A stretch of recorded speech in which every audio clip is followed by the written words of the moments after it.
રાજકોટ તાલુકા પંચાયતના પ્રમુખ ચેતન કથિરિયા પર લોખંડના પાઇપ વડે હુમલો કરવાની ઘટના સામે આવી હતી। આ ઘટના હવે પોલીસ ચોપડે નોંધાઈ છે। આજે તેઓ ધ્વજવંદન કરીને ગામના ડાયાભાઈના બાઇકમાં બેસી ઘરે જવા નીકળ્યા, ત્યારે ગ્રામ પંચાયતના ગેટ પાસે આંતરી ઇલિયાસ ચેરસિયા દ્વારા લોખંડના પાઇપથી હુમલો કરી જાનથી મારી નાખવાની ધમકી આપવામાં આવી હતી। ઉલ્લેખનીય છે કે 1 વર્ષ પહેલા ઇલિયાસ વિરુદ્ધ ચેતન કથિરિયાએ ફરિયાદ કરી હતી। તેનો ખાર રાખીને હુમલો કરવામાં આવતા હાલ કુવાડવા પોલીસે ગુનો નોંધી આરોપીની શોધખોળ શરૂ કરી।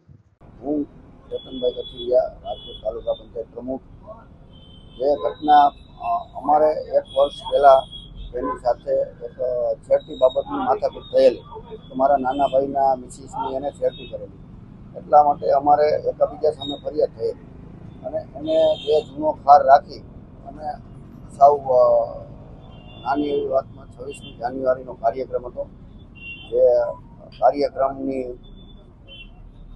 પૂર્ણ થયેલ કાર્યક્રમ મને મારા ઘરે મૂકવા માટે આવેલ। કાર્યક્રમ પૂરો કરીને અમે ઘર તરફ જતા હોય, બાઇકની પાછળ બેઠેલ, તો એ ઈસમ બાઇક રોડ ઉપર રાખી અને મારી ઉપર લોખંડના પાઇપ વડે સીધો હુમલો કરવા આવેલ। જે અસામાજિક તત્વ હોય અને અમારા આખા ગામને બાનમાં લેતો અને વારંવાર આખો દિવસ ગામમાં દારૂ પીને સીન સપાટા કરવાના, બધાને હેરાન કરવાના અને બાઇક ઉપર ધોકા રાખી અને છરી ધાકા ભેગા રાખવાના।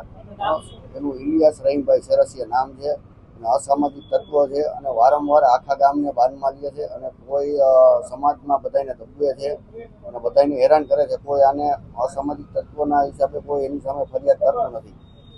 રાજકોટ તાલુકા પંચાયતના પ્રમુખ તરીકે મેં આ બીડું ઉપાડ્યું હતું અને જે ગામમાં બધાને હેરાન કરે છે એના માટે મેં આને 2-3 વાર મેં કીધેલું કે ભાઈ તું આ બધું રહેવા દે, પણ આ કોઈનું માનવા માટે તૈયાર નથી। એનો સમાજ પણ માનવા માટે તૈયાર નથી। એના ઘરના કાકાના દીકરા, મામાના દીકરા, એના પપ્પા, આ બધાએ ખૂબ સમજાવેલો।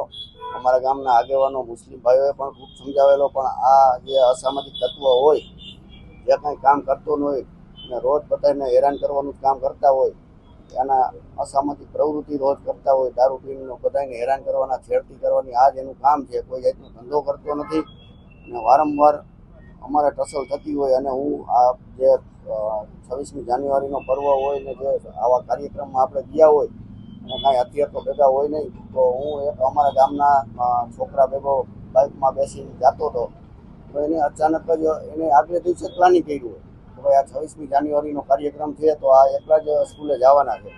તો હું પ્રાથમિક શાળાનો કાર્યક્રમ પૂરો કરીને ગામમાં આવતો હતો, ગામના દરવાજા પાસે જ એ તૈયારીમાં લોખંડના પાઇપ વડે સીધો જ મારી ઉપર હુમલો કર્યો।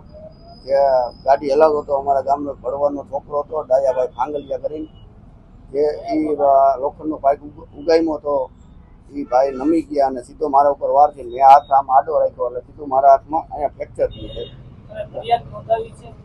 અમે કાલે ગિરિરાજ હોસ્પિટલમાં કુવાડવા દાખલ થયા હતા, મને બે જણા હોસ્પિટલે લઈ ગયા હતા ને ત્યાં સારવાર લઈ અને અમે ફરિયાદ કુવાડવા પોલીસ સ્ટેશને આપેલી છે। આ અગાઉ એક અમારે નાના ભાઈની જે રહ્યા એના મિસિસની એને છેડતી કરેલી અને અમે સામે સામે બે ફરિયાદ કરેલી, એટલે એને જૂનો ખાર 1 વર્ષ પહેલાનો અને આ એના ખાર રાખી અને મારી ઉપર હુમલો કરે છે। અમારી માંગ એક જ છે કે ભાઈ આને કાયદેસરની પોલીસ આને સબક આપે અને આ જે અસામાજિક તત્વ છે જેને પોલીસનો કોઈ ખોફ નથી અને રોજ ગામમાં ધોકા લઈને, છરા લઈને ફરતા હોય, આને પોલીસ શું છે એકવાર એને ખબર પડી જાય કે આ પોલીસ શું છે। એને કોઈની પોલીસની બીક જ નથી। એમ ફામ ગામમાં ધોકા લઈને ફરવાનું, ગમે એને દબાવવાના, અસામાજિક પ્રવૃત્તિ કરવાની, દારૂનું રોજ દારૂ પીને ગામમાં આવવાનું, બધાને હેરાન કરવાના, આ જ એનું કામ છે। એટલે પોલીસ એને અમારા ગામમાં લઈ આવી સરઘસ કાઢે અને આ જે આપણા ગુજરાત સરકારના ગૃહ રાજ્યમંત્રી આપણા હર્ષભાઈ સંઘવીએ જે બીડું ઉપાડ્યું છે એ આ અસામાજિક તત્વો માટે જ છે। અમને પૂરો વિશ્વાસ છે કે અમારા હર્ષ સંઘવી જે અમારા પાર્ટીના છે એ આને સબક શીખવાડવાના જ છે।